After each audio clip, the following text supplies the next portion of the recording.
Bonjour Nathalie Goulet.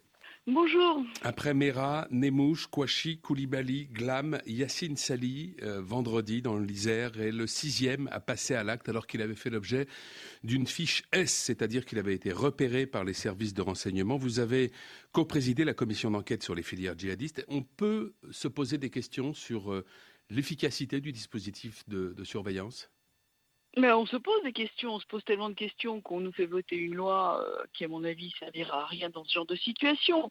Vous venez La de le loi sur rappeler le renseignement. Ouais. Mais oui, je veux dire, vous voyez très bien qu'on a des renseignements sur les gens en question, puisqu'ils sont déjà fichés comme étant dangereux, et que finalement, on a exactement le même profil, c'est-à-dire des gens fichés qu'on a lâchés, dont on a lâché la surveillance. Ça veut dire en clair, qu'il faut améliorer ce fichier. On a demandé et répété à plusieurs reprises qu'il fallait un fichier de ces personnes en lien avec le terrorisme sur le modèle du fichier des délinquants sexuels. C'est-à-dire qu'une fois que les gens sont fichés, on ne les lâche plus. Je veux dire, c'est un fichier permanent sur lequel, d'abord, il faut que le fichier soit à jour ensuite, et puis il faut que les services puissent se connecter sur ce fichier, c'est-à-dire que le fichier soit interconnectable, ce qui aujourd'hui n'est pas le cas. On a du mal à comprendre, par exemple, qu'une personne qui a fait donc l'objet d'une fiche S, d'une surveillance, pour son radicalisme, ait accès à un site classé Céveso. C'est difficile à comprendre, non ? Ben, oui, mais enfin, le même pourrait très bien demander l'asile politique, pourrait demander à être étudiant. C'est d'ailleurs ce qui s'est passé dans un des cas que vous avez cité. C'est-à-dire que comme les fichiers sont pas connectés, il n'y a aucune raison de vérifier. Et comme par ailleurs ils sont pas forcément à jour, personne n'interconnecte les données. Ce monsieur est salarié de cette société et personne n'a pensé à aller vérifier son curriculum. C'est aussi ce qui peut se passer avec les services d'assurance sociale, et vous savez très bien que maintenant les services font très attention de façon à ce que les gens n'aillent pas en Syrie avec les allocations de chômage. Est-ce que le problème, ça n'est pas que l'on a affaire à un nouveau type de terroriste qui pense différemment, qui agit différemment, et que nos services sont aujourd'hui un peu pris de court par cette nouvelle donne ? Écoutez, moi j'avais demandé cette commission d'enquête il y a plus d'1 an. Bon, elle a rendu le rapport qu'elle a rendu, sur lequel je me suis largement exprimé. Mais si vous voulez, la réalité c'est que on manque d'hommes et de moyens. Alors le gouvernement est très mobilisé, on ne peut pas dire le contraire. Évidemment, je ne partage pas du tout la guerre de Oui, civilisation j'allais vous le du Premier demander. Pour vous, ministre. ça n'est pas approprié comme analyse ? Non, non, ça peut être une guerre de modèle peut-être, mais sûrement pas une guerre de civilisation. Je veux dire, on n'est pas en guerre contre le monde arabo-musulman ni contre les musulmans de France. Je veux dire, c'est absurde. Voilà, franchement, non, je pense que c'est une erreur de vocabulaire. Il voulait sûrement dire guerre de modèle de civilisation, mais vraisemblablement pas de civilisation, pas quand on a autant de milliards de contrats avec l'Arabie Saoudite. Ou alors, c'est pas très cohérent. Hein.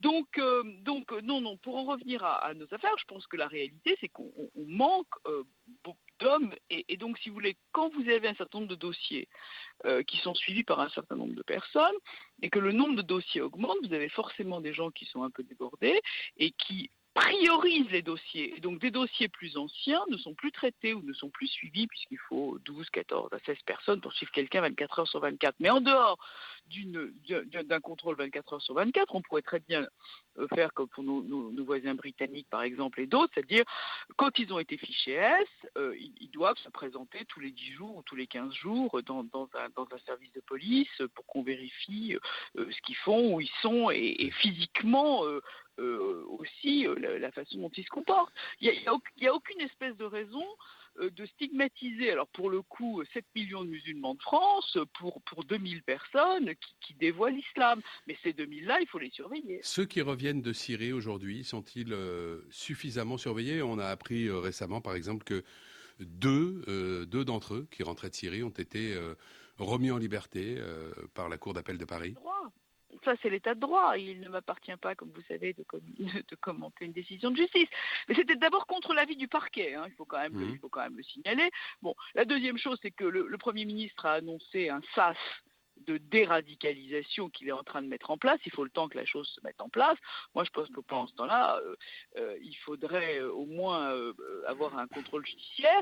Les mettre en prison pose un autre problème qui est la radicalisation en prison. Et comme là non plus, on n'a pas les outils nécessaires pour éviter cette radicalisation en prison, vous voyez que le cercle est quand même extrêmement vicieux. Oui. Un attentat a fait 26 morts dans une mosquée chiite au Koweït vendredi. Est-ce que nous sommes, Nathalie Goulet, les victimes indirectes d'une guerre de religion entre sunnites et chiites? Non, moi j'y crois pas du tout. Moi j'y crois pas du tout. Bon, c'est vrai qu'on prête qu'aux riches, mais l'Iran n'a absolument rien à voir là-dedans. D'abord, c'est pas du tout dans l'identité iranienne d'avoir des attentats suicides, etc. C'est pas du tout leur position. Mais même, moi je pense qu'on est dans un ramadan sanglant et franchement, c'est absolument tragique. Mais alors là, je voudrais quand même profiter de la minute que vous me donnez pour vous dire que je crois que notamment nos amis des chaînes d'information continue jouent un rôle qui est peut-être un peu dangereux. Alors moi, je comprends qu'on fasse de l'information en continu, je comprends qu'il y ait une espèce de morbidité, bon, je comprends que ça intéresse tout le monde. Mais enfin, en permanence des informations sans valeur additionnelle, sans valeur ajoutée informative, c'est-à-dire les gens sont sur la plage, ils n'ont pas de linceul, ben non, ils ne vont pas à la plage avec leur linceul, ils vont à la plage avec leur serviette de bain. Bon, on l'a dit une fois, on l'a dit 3 fois, ça va. Vous n'avez pas besoin de passer, parce que dans les gens qui se radicalisent, entre ceux qui se radicalisent et ceux qui passent à l'acte, le déclencheur est tout à fait inconnu. Et parfois, la répétition de ce type d'image peut aussi déstabiliser des gens. Donc je pense que l'information est nécessaire, la liberté de l'information aussi.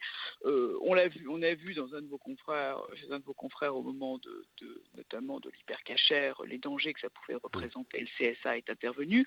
Mais je crois que là, il faut aussi une réflexion globale sur la façon dont on traite l'information. Vous savez qu'aux États-Unis, quand on attrape un terroriste, on n'en montre pas la photo, on ne lui fait pas de publicité, on évite d'interviewer sa sœur, sa belle-mère, sa grand-mère ou son oncle. Ouais. Voyez. Puisque vous avez évoqué l'Iran, ce sont les dernières heures de négociation sur le nucléaire iranien à Vienne. Le ministre anglais des Affaires étrangères estime qu'il vaut mieux pas d'accord plutôt qu'un mauvais accord. Vous êtes sur cette ligne aussi ? Écoutez, je ne sais pas. Vous savez, l'Iran a une tellement mauvaise réputation. Moi, je pense qu'il faut le réintégrer au concert des nations. En ce qui concerne, en tous les cas, le nucléaire, il faut un accord qui soit très sûr et très bien verrouillé. Bon, il faut aussi que l'Iran ne perde pas la face parce qu'ils ont fait beaucoup d'avancées sur cet accord. Donc moi, je crois qu'il faut trouver un accord avec de très grosses garanties d'exécution, c'est-à-dire une possibilité notamment de retour en arrière si jamais l'Iran ne respecte pas l'échéancier qui lui est fixé. Mais je crois qu'il faut faire très attention de ne pas refermer une porte entrouverte qui politiquement est importante, économiquement est essentielle parce que c'est un marché énorme et qui en plus d'un point de vue de la sécurité régionale serait extrêmement dommageable. Il serait dommageable de fermer cette porte ouverte, mais encore une fois, s'agissant du nucléaire stricto sensu, il faut au moins pouvoir prévoir une clause de sauvegarde dans l'hypothèse où l'Iran ne respecterait pas ses engagements de dénucléarisation. Il est un peu tôt pour un mot aussi compliqué.